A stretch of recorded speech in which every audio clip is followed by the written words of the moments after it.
My thing is, I like real life. Forget theory. I just don't have no time for it. Yeah. People be saying, "Well, you got to remember the three P's." I'm like, "Yo, man, we need to go do this deal." Right? I mean, I'm like, I don't have time for this, man. I tell people like everything that I consult and teach on now, like maybe 10% of it is from college and from going to get my master's. Like most of it has been over the past like 6 years being out like in the field, actually going through deals, seeing all the tax implications from that there. So it's just kind of real life at that point. It actually Yeah, applies. too busy doing stuff. So, what's going on, Roundup? How y'all doing out there in the internet world? It is an honor to see you again. We are going to be coming live with Larry Pendleton. We're working on once a week. We Larry's super busy. I'm crazy, but I think that we'll get some momentum if we continually make sure this happens on Tuesdays. So it is good to see you. My mission and ministry is to raise your financial literacy through real estate investing and entrepreneurship. And we got Larry Pendleton, CPA in Norfolk, Virginia. How you doing, brother? Doing great, brother. How you doing? A little hot out here today. Yeah, I stay in the office. Yeah, well, yeah. So you talk about today. We're going to talk about IRA stuff, which is for me is one of the secrets of the rich. But you just did a refi. You're working on that. Tell me about that. Yeah, the unique thing about what I do is that I help support a lot of different investment groups. So one group is Rise Equity. The group itself is pretty spread out throughout the country, but we acquired a deal, 20 unit in Cummings, Georgia. Um, Direct to owner. He was actually trying to figure out like if he wanted to sell it or not. Then, um, and they happened like one of the guys that did the direct mailings like, hey, we actually have a CPA in our staff. Like, do you mind like him looking into your numbers? So I actually gave him a scenario of like your tax implications if you sell as is, if you do owner financing versus just subleasing it to us from there. And then once he actually saw um, what the numbers were, he just decided to sell it as is. Which, like I said, the main thing is that he was appreciative that we was able to add value in multiple ways, understand his situation. Um, but got for 1.4, put half a million into it. Uh, like we just refinanced. Finalized was actually on this past Friday, but got the final paid the distribution paid out. Like I say, end up valuing over at 3.7 million. Mhm. So without selling it, we was able to get all the investors capital back. Been doing preferred returns all the way through. Looking forward to continually cash flowing. It was able to really double and triple rents since we own it, and that was more so. There's the market aspect of it, how hot everything has been, but it's also just he purposely kept the rents low, trying to keep 100% occupancy. Um, but the aspect of doing all the rehab and getting everything up to date so you can charge a premium rent was a key factor on how this deal ended up working out for us. So you're like, what are you doing? Joint ventures? Are you just consulting people? Are you doing taxes? Or you're about consultations on this stuff? It's a bit of everything. So what it initially is the tax consulting aspect of it, and then that becomes the foot in the door of, hey, do you want to joint venture in this? Do you want to help syndicate this deal? Potentially then leveraging like my services maybe for equity in those deals as well. So it's not all just fee based at that point. So it's a bigger play, a bigger a longer term play. You have to look at it instead of just worrying about, hey, and in this situation, okay, you want to make sure you get some type of compensation that up front for your services work, but Yeah, it's kind of delayed gratification. I'm always in it for the long term, Larry. Always. So what's your perspective on that? I think we kind of talked about before where it's all about this cash flow. Like, I mean, it's great to get a huge sum of money. Like, that's nice and all, but that eventually will dwindle away if you establish the right teams, the right systems, and do the right acquisitions to get the cash flow coming in. You don't have to worry about what you're compiling dwindling down because you also have that constant flow. It's no different than water, no different than life in general. They always have to keep flowing in to sustain. Yeah, that's amazing. I'm sitting here as you talk about cash flow. I've got just checks sitting on my desk. You got to deposit them, mailing them into my IRA. So much you got to just. Larry, I'm at the point of my life like my daily operations is literally mailing out. I could have a whole day just allocating capital. Like I could literally spend hours and hours and hours figuring out where money goes here. And I want to talk today about how it's so important about that IRA because we use other people's IRAs. We're mailing, we're just mailing stuff everywhere, man. So when did you find out about IRAs? No doubt, I'm sure. Wow, do they teach this stuff in accounting school, like the tax those loopholes and all that? At a high level, kind of just your basic, regular, traditional, and Roth IRAs, and what can you get tax deduction wise versus what you may have to pay out in the back end. But it's really kind of just the basic stuff where like there's opportunities to. They don't talk much about self-directing. They don't really get much into the different types of retirement accounts and how to contribute more instead of just the $6,000-7,000 that people are used to being able to contribute per year. So being able to take that and then expand upon it and educate people from that. Like, here's your options. From there, like now you can make an informed decision. Thank you. I'm glad you're doing that, Larry. I just happened to have a mentor that was doing this so many years ago. And he sat me down and he said, Chris, I'm going to tell you something that should be illegal. Let me show you this self directed Roth IRA stuff. That's what he said, man. Rich white dude. Lonnie Scruggs, RIP. So tell us, Larry, let's start from the top. I was always under the premise of pay taxes on the seed and not the crop. Pay taxes now and not later after it grows. So what would you say to that? Really, it goes even before that is what's your investment strategy? As I Gotcha. tell people, like, are you investing for cash flow? Are you investing for wealth? Or are you trying to do both?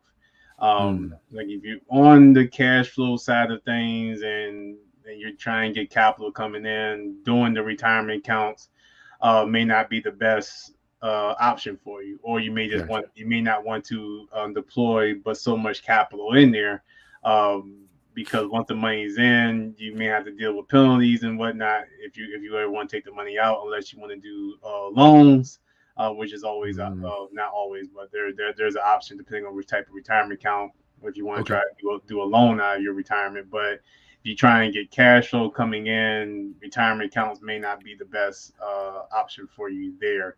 Let's Now, stay there for a minute, Larry, before we move on. So you're mhm. saying might not be the best because I had to force myself to do this back years ago. It was almost like I heard the dude tell me. It wasn't in my best interest at the time. My cash flow was low. I saw what he was doing and the man told me what to do, but I didn't want to do it. So let's stay here for a minute, Larry, because when is it ever a good time to say I got enough cash flow now? I got to do my IRA. No, Is it ever? I mean, is it ever like no, to have a? there's never really an option. It's just like a Because I that's think where what you're like people saying, try to like play on both sides. Where it's like, okay, do you gonna put some money here? Do you want to put some money into your retirement account? Or do you want to try to invest out of it? But what is your end goal in trying to invest out of your retirement account Mm, from there? So it's there is a discipline aspect of it because you may not get that instant gratification of seeing cash flow coming in, but you can still get the same gratification of seeing your retirement account grow if that's something that's of value to you. So it's really more so of let's say you gotta get kind of all case by case, individual by individual. Hear a lot about the younger crowd not really into retirement accounts anymore, but I think that's more in the mindset of how they are traditionally set up. just kind of putting the money into the stock market and um, hope for the best, or hope you got some information on which account that you moving, that your custodian is moving funds into. Mm-hmm. Assets under management. Well, Larry, that's why you're here, man. I mean, I want to have just my perspective on it, and then you're like the numbers guy. So I just did it because of a tax. It was strictly for tax advantage purposes. It Mm-hmm. wasn't. I wouldn't. I mean, I was when I started mine in 2005. I wasn't thinking about retiring. I just knew the man told me that he was like, Chris, is tax free. Put the money in, long as it grows, all that stuff. And contributions, they don't even come on my radar. I mean, I don't even think about contributions. Yeah, depending on the type of investing that you're doing, and I guess this kind of goes into the self-directing aspect of things, where people aren't familiar with it, is that your typical regular retirement accounts, you have a custodian in place. They may give you a list of investments, basically REITs, stocks that you can invest into, and you can do your research and kind of pick from there. But that's mainly controlled by the custodian. Then you get into the self-directing, and as the phrase says, like, you're responsible directing where those accounts go. So there'll be a custodian in place, but they're like, okay, where do you want your funds kind of moving towards, from that standpoint? You can really at that point invest in almost anything. There are some limitations, or some areas that you can't invest into. But for the purposes of this video, yes, you can get into real estate investing. You can flip out of it. You can be a lender. You can buy rental properties out of your retirement account. And the aspect of, let's say, if it's a traditional self-directed IRA account, now it's you get a deduction up front of that $6,000-7,000. If it's just traditional, it grows tax free. Just be mindful of, once you're in your retirement years, there are required minimum distributions that you have to take, so you end up being taxed down the road. Why that's important is that, if I'm not sure about anyone else, but I'll speak for myself, that, like, I'm trying to retire wealthier than where I am now, so I may be in a higher tax bracket. So it's just understanding that, and then strategizing how to mitigate uh, that potential tax hit down the road as well. Then once we start getting into Roth, self-directed Roth, those are all after tax dollars. Like, there's no deduction up front. You basically paid the tax now. It still grows tax free, and then there's no tax hit on at the end. There are limitations, income limitations, and whatnot, to be mindful of. People hear about backdoor Roth IRAs when they try to move money from traditional to Roths. We don't have to get all into the weeds now, but, like, mainly at that point, that's part of the planning of, do you want to take smaller hits from your traditional to Roth conversion throughout the year, especially years where you may have a low income, or you may have a lot of losses, depending on certain deals you've been in. But that may be a good year to convert some funds over, from there. So that's your kind of at a high level breakdown of self-directing the Roth or self-directing the traditional retirement account. Well, I want to make sure you're like a neutral party. You're a CPA, so you can't necessarily push one, but I can, because I'm like, I know what worked for me. I know self-directed Roth IRAs worked for me, and they're working. We own rental. Matter of fact, this check we just got here is just a rental check that just comes into my IRA, my wife's IRA, my kids' education account. That's where I live. But I want people to understand, self-directed. People think that they're going to pick the phone up and call somebody at a some type of brokerage firm, Larry. Just to help my roundup homies understand what that means. Yeah, so most of your custodians, and we'll avoid saying the names from all that, like, Whatever. they are Vanguard, paid, yeah, Fidelity, I can yeah, say them. Fidelity, all that, like, they're paid based off commission. They're getting commissions off of um off of the stocks that they're offering from that standpoint there. So they're not really incentivized to move you into any type of investing that doesn't help them fund their commissions. On top of them, they have their fees for holding the accounts for whatever. Where Assets you're under management. Yeah, so where your custodians, I mean, they'll have their holding fees, but like they're not as incentivized to push you in any potential route from that standpoint there. So that's why like they'll allow for you to be a lender out of your retirement account, allow for you to invest in someone's business out of your retirement account, or invest in real estate from that standpoint there. So I mean, because there really isn't much else difference between your non self-directing companies and your self-directing custodians. Like that's pretty much the main difference is what are they allowing you to invest into, and then how are they, and what's their incentive to having you invest in that direction. I hear you use words like allow, and I'm like, man, I have never had any advice really regarding where my assets should go. But Larry, I guess I want everybody that's watching this to understand self-directed. You are the asset manager. You are the one that has to make a decision: buy, sell, low, high, yes, no, all that stuff. There is nobody that you're going to call like a Vanguard or Fidelity. They just, I have tried to set up accounts with them, both of them, and they don't even offer this stuff, right? Well, on a case by case level. They do Yeah, have some stuff. Go ahead, Larry. I mean, they may say you can invest in real estate, but what they're really talking about is in your real estate investing trust, which are just REITs is another term for it, but it's just the same thing as investing into any type of public company Yeah.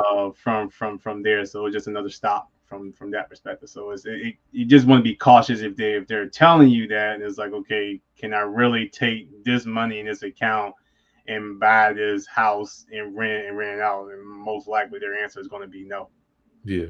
Yeah, Larry got to be real political because he's the accountant, right? I can kind of go on the left. I've already called them all. I mean, I've had clients on three-way call them people because I'm like, I don't want to be the guy that thinks one way. I'm always trying to do better and learn more. I've called Vanguard, and matter of fact, I did a video on it. I tried to give them a call. They didn't offer it, but I just want people to know that self-directing, right? You are the one. We say assets under management. You are the manager. You're the fund manager. You got to make sure that stuff goes in. So I don't want people saying, "Well, Larry said that they got to read and all this stuff."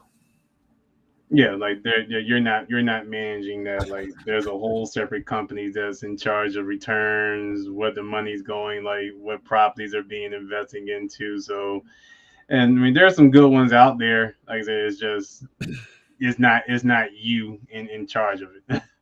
Well, people, I just think that a lot of us, including me, are a little scared. They're a little scared to wear that hat per se, Larry. They're going to work every day. They're doing this. They got a lot of responsibilities, and they have to worry about their financial future.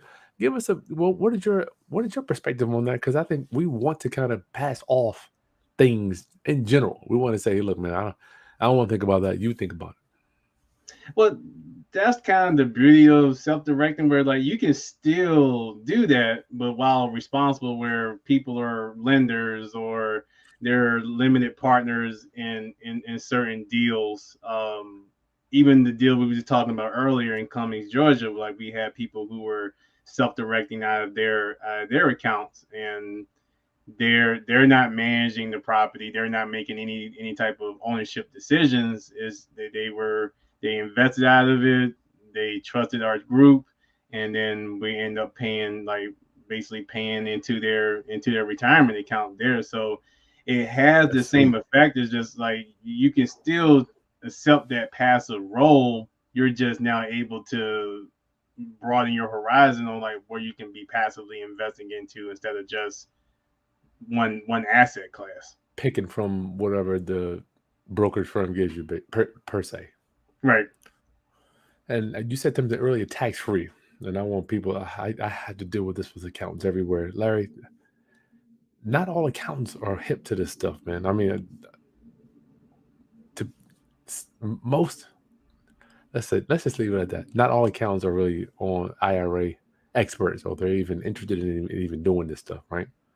So I'm asking you, when you say tax free, some people don't even think that exists. So just give us a picture on this, on because we do self-directed Roth. That's what I deal with only.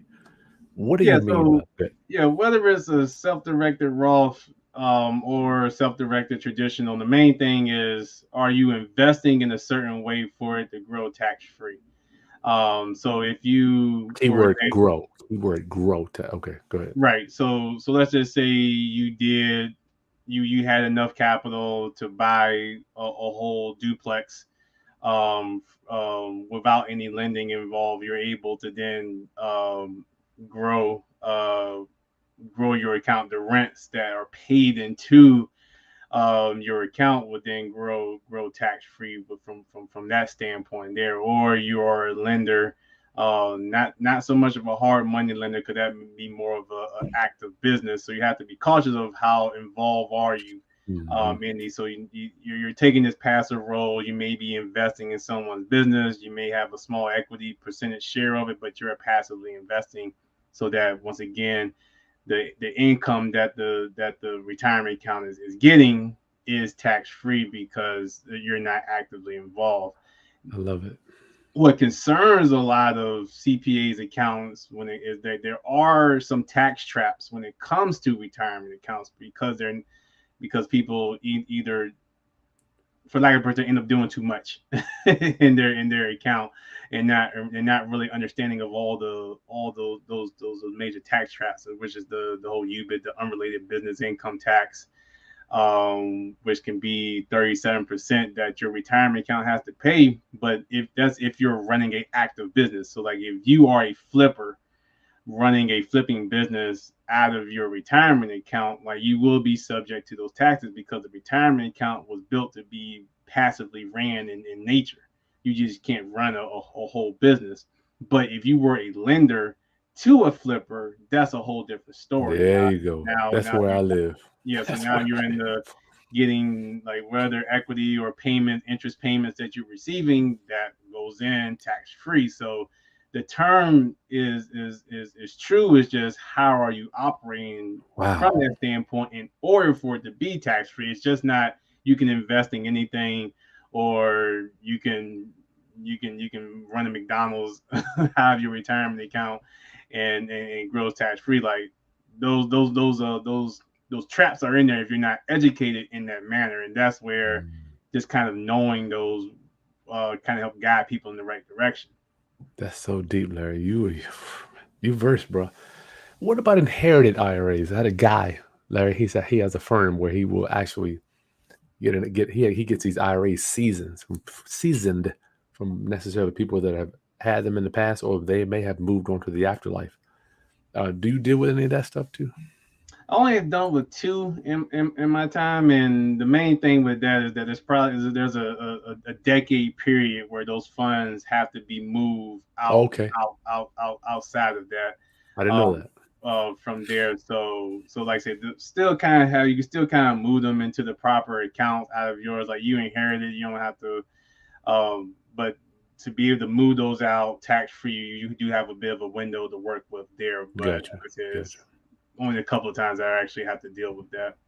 Well, that's two times more than the most Americans and CPAs, I'm sure.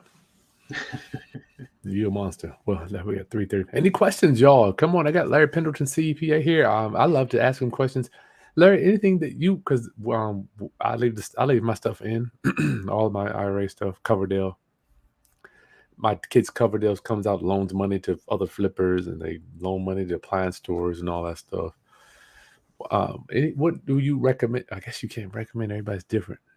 How about, let's keep you in a box? How about real estate investors? Because do you recommend anything over a particular any account over another one?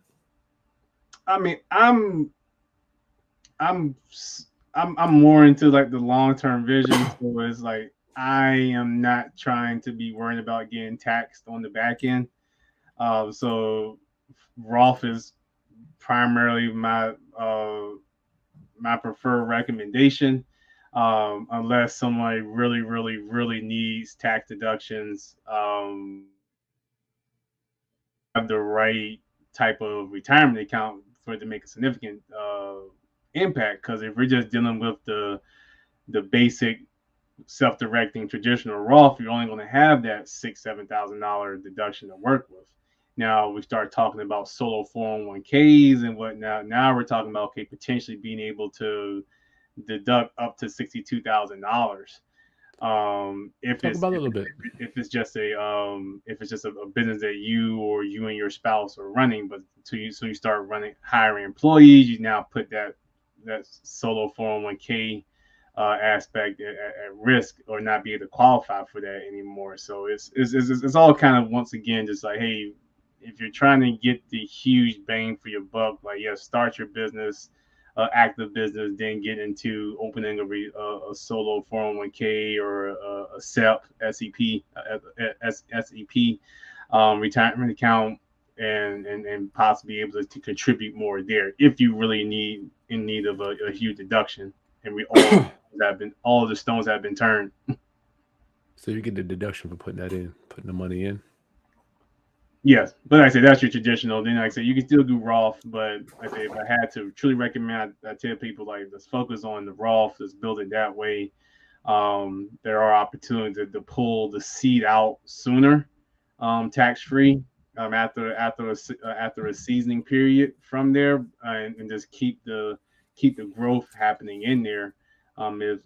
Typically, a lot of people do that with their younger children. They may have a Roth set up, starting off the kid at 5 years old, and give them some type of work to do that can be funded into their account, so that by the time they turn 18, they actually can pull out all the capital that's been contributed, not the growth, just the seed itself. Gotcha.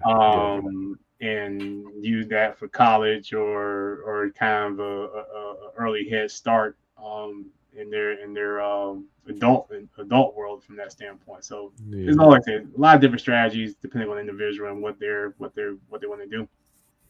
That's so cool. So I don't think we have any questions here today. Somebody ask one.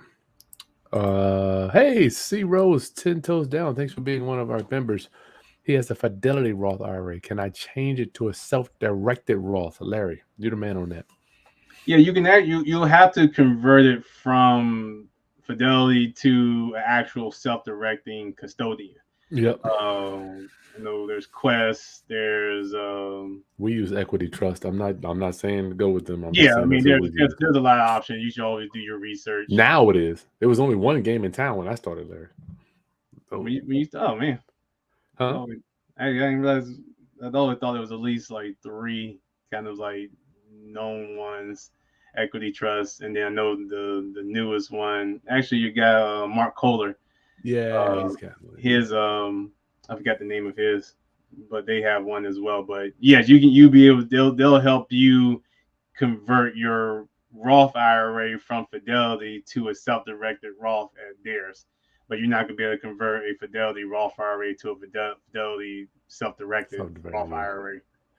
They don't offer it, bro. I would tell you. I have been on the phone with these people. I call them every year to see if anything's changed. Every year. Vanguard, Fidelity. I give them a call. Hey, do you do this?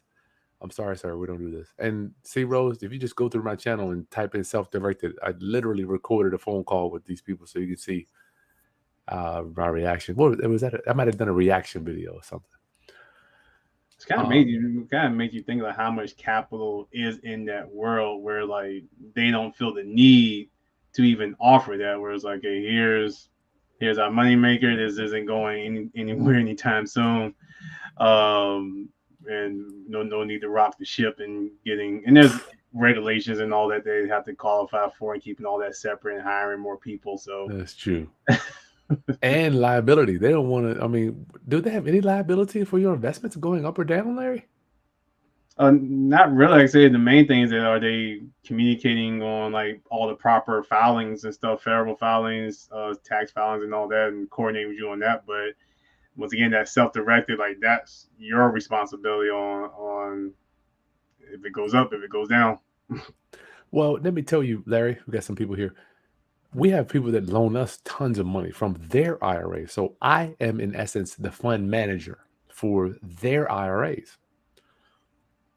Yeah, I mean, like I say, it's a shared responsibility because they have done their due diligence and vetted you On me. Yeah. and said, like, okay, this guy would be a great person to actually hand that off, based off your credibility. So like it's still like, I mean, unless they just kind of blindly just do money your way, but it's still Mhm. that aspect of like they're having to take responsibility, and then of course there's all the agreements in place, and go from there. Yeah, promissory note, all that stuff. Yeah, so I'm not worried about that stuff. I'm just saying they don't do anything but get a check. That's Yeah, it. yeah. Once they vet the person or vet whoever investment group, then it's like, then they feeling comfortable that they got their money into an area that if it's real estate, they feel more comfortable in real estate than in stocks. And then they, okay, I actually found a person that knows the game and can, reasonably get me returns that I'm looking for. Hmm. Brandon says if the market crashes, you lost half your money. But if you make 50%, you only get to take 1% of that money. I'm not sure what that is. You're talking about the stocks, the stock market. Hmm. Larry, what about, is this similar to whole life insurance policies that accrue cash value over time? So the yes, there is a bit of a Roth component to it, in the sense of it's still after tax dollars that are going in. If you're going to go the whole life insurance, route, like I said, it's just really making sure you have a trusted custodian in place, that's got all the regulations down, because you can't invest out of those accounts as well, or pull money out to invest. I know a lot of people are using those as a bit of de facto, savings accounts with a better interest rate, Hmm. from there. So yeah, there is like it grows tax free. The money goes in. There's no tax deduction, and you can invest out of it. So yeah, you just have to make sure you got the right type of policy, because there are whole life insurance policies that you can't invest out of, versus one Gotcha. that you can. And there's fees associated with that. Walking and royalty, good question. You know what happened during the coronavirus, Larry? I took a huge loan out of my self-directed Roth IRA, and it was like a coronavirus CARES Act, coronavirus aid, and I forget the acronym, but it was penalty free. I took that money and I paid off like a bunch of debt, and then they let me pay. It was right. It's right here on my custodian paperwork. They let me pay it back over the next few years. I didn't have to Yeah. pay any So penalties. yeah. So what it is that, in 2020 they allow people to pull out like a certain amount out of their retirement accounts, and the person had, um, it basically was a loan, as you said before, and then you had the option to, um, just, put all the money back, over a 3 year window, and then amend, because you still have to recognize the income, so you can either Yeah, the income. split the disbursement into thirds. So for 2020, 2021, 2022, you still have to recognize that income, but not all in 1 year. And then the third year, if you did replenish your account, you can then amend your tax return and, get your capital back. And I've had clients that have been on both sides of the fence, where like there was the opportunity for them to get their money out tax free, only free, not tax free. There's still tax involved, and they decided not to put it back and just deal with the tax Just hit, kept it out. and just kept it out. Wow. And some people have, put the money back and amended their return and got their capital. So it's all kind of case by case of Wow. like and basically kind of how people feel about the stock market, in general, where it's like they did it because that's what they were told to do, and it wasn't a self-directed account, and this was their opportunity to get the money out tax free and just deal with penalty free, and deal with the tax implications. Wow. I never thought about that. I don't want my roundup homies keeping that tax money out, man. I want them. I want y'all putting that money aside and being able to use it so it can grow. Okay. Yeah, and most of the people that I dealt with, they took the money out, invested in real estate, were able to generate some losses, so those losses help offset the tax hit that they experience, Gotcha. from for taking the money out. from there. So it all kind of goes back to what's your plan, like what is your strategy. Now, if you're just going to take the money out and put it into a self-directed, you're not going to have that luxury, especially if it's a Roth. But if your initial step, and I say I have a few clients like they went and bought unit apartment buildings, and like I said, and able to use those losses to offset the tax hit. That's deep. I never even thought about keeping it out. Everybody different. Yep. Everybody different. Once again, I want people to know we used it for just for debt. I'm like, shoot, if I get this penalty free, I can pay this debt off and then pay that back over time. It make no sense not to do it for me. Okay, roundup. So we've had Larry on here for the last 30 minutes. Larry, if anybody wants to hire you or do a consultation with you, how do they get in touch with you, brother? Yeah. Not sure they can see the QR code. Oh, I'll take it out. I'll back it out. My bad. Over my shoulder. There we go. Oh, there you They go. can scan that on the screen. Yep. So they can pull up their camera, scan on the screen. Oh, there you go. And they'll take you to my page. You can learn more about me, different investment groups I'm in, different podcasts and webinars I've been on, as well as book a consultation meeting as well. Happy to meet and help and add value to anyone who wants to reach out. Cool. All right. Well, good to talk to you, brother Larry. Anything else you want to drop for this IRA stuff? Not on the traditional side, but most of my viewers are looking to do entrepreneurship stuff. So I don't really push the traditional things. They can learn that. Yeah. I mean, the main thing is, like I said, I did mention before, there was a couple of tax traps when it comes to self-directed accounts. We talked about the UBIT, unrelated business income tax, and there's the UDFI. What's that? The debt financing income tax for that. I'm pretty sure I jacked that up, but the main thing that kind of and without getting too much in the weeds is that if you did buy a rental property out of your self-directed account and you bought it with debt, the debt portion is subject to taxes since not all of the money came out of your retirement account. So whatever cash flow you receive from that rental property, let's just say it was 70-30 debt to amount of equity that you put in, 70% of the cash flow you receive is subject to taxes within your retirement account. Gotcha. So that does require a separate tax return. 990T is the form there. So if you're hearing stuff like that, like that's what that's referring to. You're not reporting in this stuff on your personal tax return if you're self-directed out of your retirement account and you're making actual non-passive income from it. But the best thing is, like I said, if you can be passively involved in deals, like whether it's as a lender or just a limited partner on a syndication, you have major opportunity to do that within there and grow your retirement tax free. Yeah, I like that lender thing, especially when you're in the game. Like when you're in the game, I know the guys.